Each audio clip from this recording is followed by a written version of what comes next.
meurtri et très choqué qu'on a retrouvé dans sa chambre en train de pleurer son fils Amadoussi.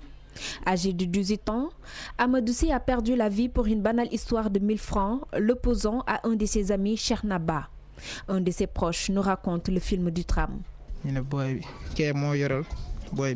C'est Amadoussi qui devait 1000 francs à Chernaba. Ils ont commencé à se disputer et à se battre.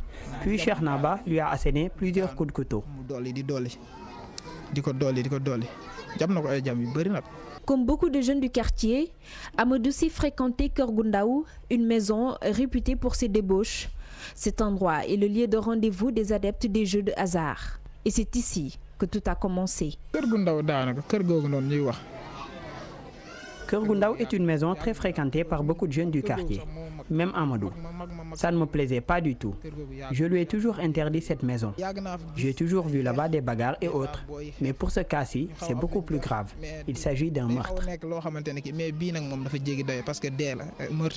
Après la mort d'Amadoussi, dit Meme, les jeunes du quartier très en colère ont pris d'assaut cette maison et ont tout saccagé.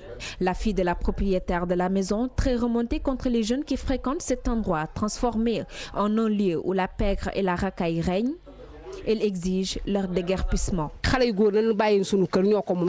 ces jeunes qui ont l'habitude de fréquenter notre maison arrêtent de venir ici. Vraiment, ils nous fatiguent. Ils ont commencé à se battre ici, puis Tcherna a tué Amadoussi en dehors de cette maison. Après sa mort, les jeunes ont assailli la maison et ont tout cassé pendant que tout le monde était au travail. Qu'ils arrêtent de venir dans notre maison pour l'amour de Dieu. Venus nombreux assister aux funérailles, proches, parents, amis, dans la douleur, ont formulé les dernières prières pour le repos de son âme. Son meurtrier, quant à lui, est toujours en fuite. Détailleur du marché HLM refuse de lever le pied de la pédale au risque de passer sous le bec.